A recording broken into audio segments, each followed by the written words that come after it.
Hey guys, Flesh Football Observer here, bringing you another Flesh Talks video, and this video is concerning Manchester City's 2-year European football ban being overturned following the verdict yesterday in the aftermath of the City versus UEFA trial.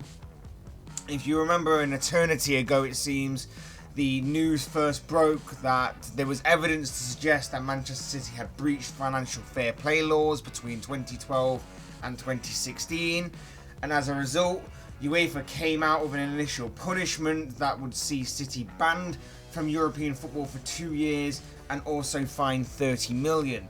City appealed this, and over the past month a legal battle between City and UEFA went to court, and on the 13th of July the decision was made and the final call was made, the verdict was made that City's ban will be overturned and there will be just a reduced fine for City in the region of £10 million. Now, when the news first broke, when it originally broke, everyone who wasn't a City fan basically had this voice in their head saying that maybe this will be the time that UEFA finally steps up and puts a punishment onto breaking laws. Maybe this will be the time where UEFA step up and City will get punished, a big club will get punished for breaking the laws, because if it was a smaller club I'm pretty sure that they would definitely do that. But you also just knew it wasn't going to happen at the same time. There was a real possibility that maybe the ban was going to be reduced and the fine was going to be remaining the same. Maybe the fine got modified as well. But ultimately, we didn't honestly think really that the initial punishment of the 2-year ban and the £30 million fine was going to remain. But as we stand here today, we now know that the ban was completely overturned and got rid of, and the fine got reduced. So my immediate response to that is basically, well, they've been fined. Surely that means they're partially guilty, right? But a statement by the Court of Arbitration for Sport basically stated that the fine is for City's obstruction to the investigations. Now, £10 million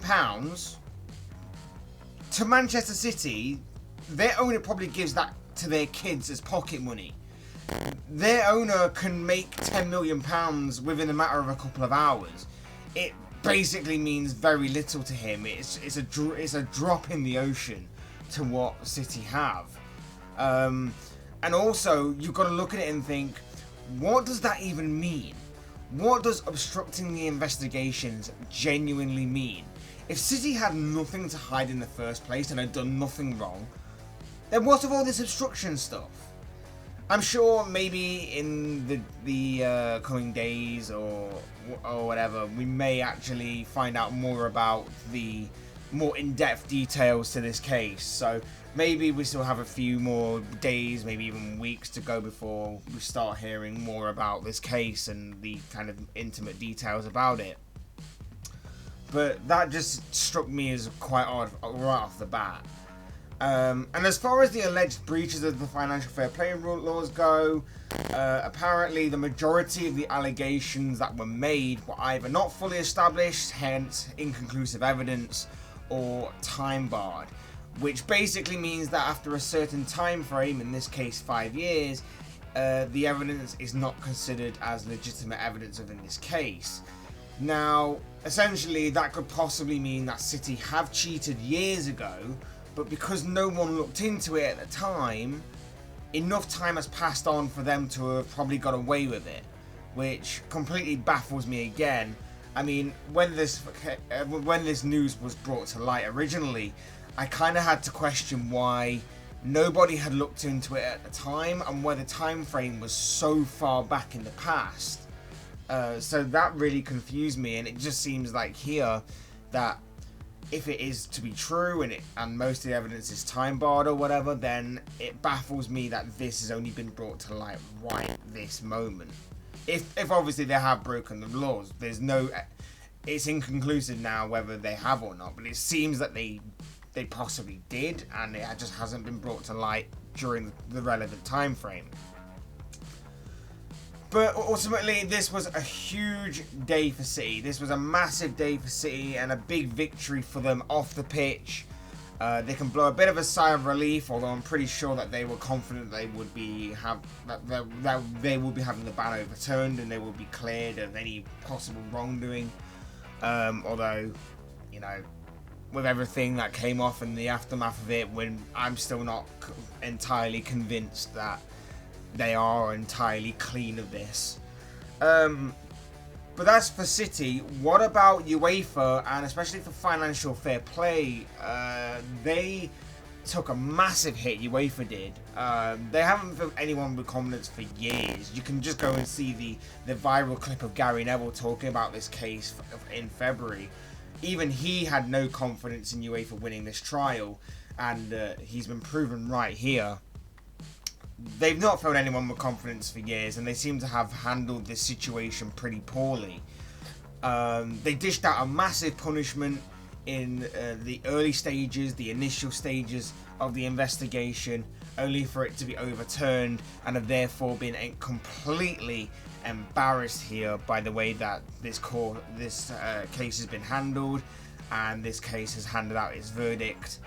And basically now UEFA just need to get their act together on this. They need to get their act together, not just on the organisation themselves and sort themselves out from within, but I believe that they need to get a grip on financial fair play and change the model of it. As far as FFP goes, this wasn't the centre of the case here. This wasn't the centre of the case regarding the legalities of it, but it's proof that if you're above a certain money limit, you can get around it in so many ways. And it's understandable to a point that the reason it's been brought in is to stop the quote-unquote smaller clubs from running themselves into the ground. It's brought in to handle that kind of money aspect, so you're not spending a lot more than you're bringing in, which I kind of get.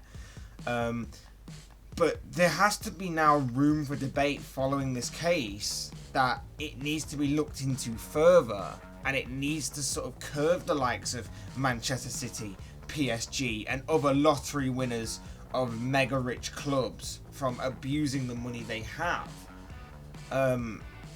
It surely needs to be looked into further, because there are ways that City have possibly got around this kind of thing that makes it seem, alright, they haven't broken any laws right now, but it just doesn't seem necessarily right that they've done it.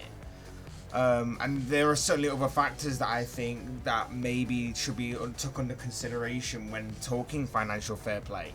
And I'd expect that maybe in the aftermath of this, maybe UEFA will actually look into it more, and they probably will modify it a bit more. They'll probably look into it, and they'll probably try and re-establish themselves, re-establish FFP, and stop anything like this from happening again. So basically, at the end of the day, City have been cleared of supposedly a large amount of wrongdoing. I still don't buy all of it completely. I still think City are guilty somewhere along the line, but I think that due to circumstances and other laws and legalities and stuff like that, I think they've managed to get away with it. Whilst for UEFA, they've been left with egg on their face, completely embarrassed by this entire situation after it was handled quite poorly from them. But this, of course, guys, is just one man's thoughts and one man's opinions on this particular topic. I want to know what you guys think.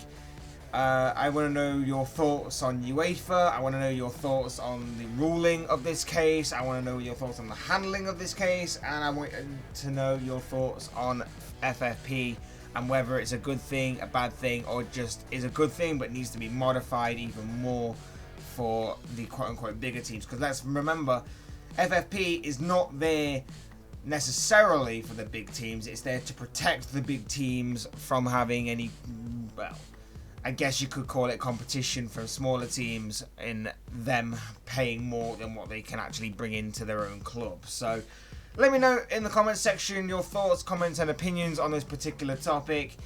Otherwise, hit the like button on the way out if you enjoyed the video. Subscribe if you're new or want to see more content like this. Both things will be greatly appreciated. And as always, thank you all so much for watching and listening. I've been Fletch the Football Observer. This has been another Fletch Talks video, and I will see and speak with you all again soon in another video.